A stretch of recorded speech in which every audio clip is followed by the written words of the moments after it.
So I am going to go right into the example. I guess this is interesting. It just shows you once you get going, once you're in position, one deal can lead to another deal, can lead to another deal. And this is just that case. Now, I think in the last couple of sessions, I have mentioned that one gal in Orange, Texas, right? Who she owed me money and she's behind, and I'm like, I didn't want to foreclose on her, right? And then I said, finally, she answered my phone call, and I said, why aren't you paying this house off? She didn't know how to sell a house. But anyway, I got involved and was able to, and that actually is all put together now.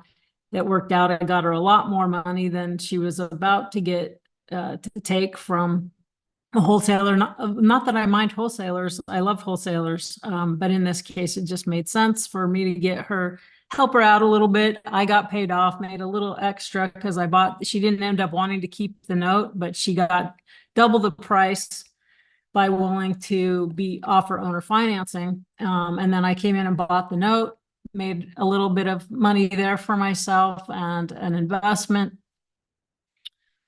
And she's totally happy. Her net income is 40,000 more than she would have walked away with. So that was kind of one of those wonderful win-win-wins. So the funny thing is, so now, so the buyer of that property, right? The buyer that came in and offered her 130 instead of the wholesaler was offering her 65. I found through a great agent there. You know what? A good real estate agent who knows what they're doing, who has integrity, is worth their weight in gold. Because it's stressful doing long distance deals. And like, can I really trust this guy? And I really like this guy. But anyway, so he and I have developed a relationship. So out of that came this other deal now. So the buyer that paid my lady bought the property, put 50% down, and then I bought that $65,000 note.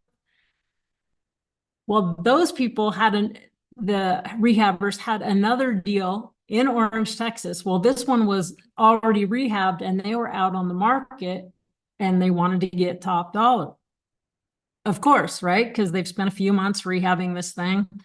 And so they listed it for 230,000. Okay, so this is exactly what that house looks like, oddly, wouldn't you know? Anyway, so it's on for sale, just got on the market, and this agent says, hey, I'm listing their house, and there's a lady, there's a couple, older couple right down the street, and they really, really want this house.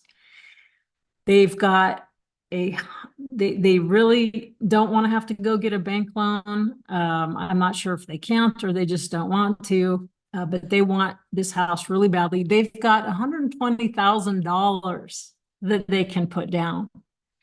And he says, then that would leave 110 first note. And he says, Don, can you buy this note for 110? Because these are investors, right? They just finished rehabbing this property. They don't want to take a discount. They want their price. And so he's like, how can we make this deal happen?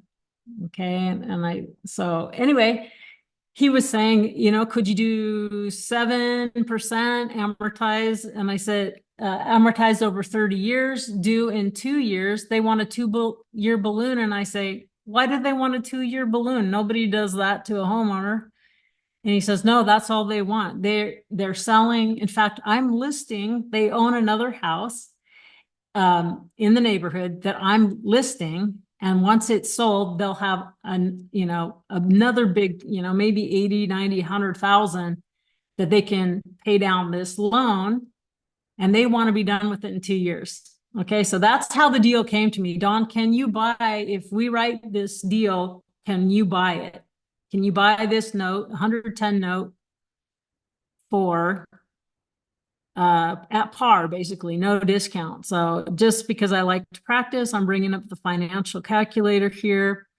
We got a 110 note. Oops. Okay, 110 note. They just threw in 7% because that's what they saw on the last deal we did together. And so This is fully amortized. So their PITI would be about, I don't know, 900,000, something like that. So what would you say? Who on here could buy this without any discount at closing? And okay, of course, this is our disclaimer.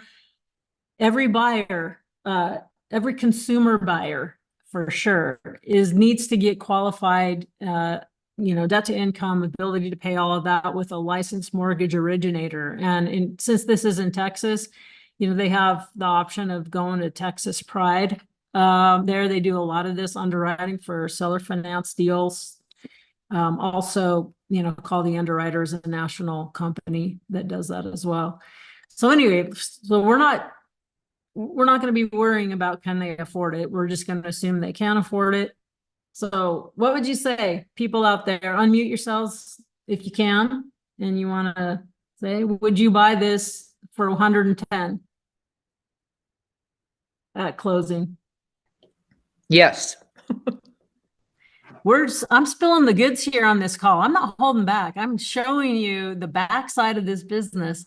And what I want you to see is that one deal, okay, I had a borrower I was gonna have to foreclose on her. That turned into a owner carry plus another note sale. And that turned into, looks like, another owner carry plus a note sale. I hope I do it again and again and again, so you don't have to. Yes, I'm a rainmaker, so to speak, but if you get some key relationships going, one leads to another, just like you guys know. Like Barbara, if you're doing loans for people, and you want in with these people, and you're in the game, you're doing something, you get going, then it just kind of feeds itself, right? You get referrals and look at, hey, what she did for my client, and all of that, right? Or yeah, this is the best private lender ever.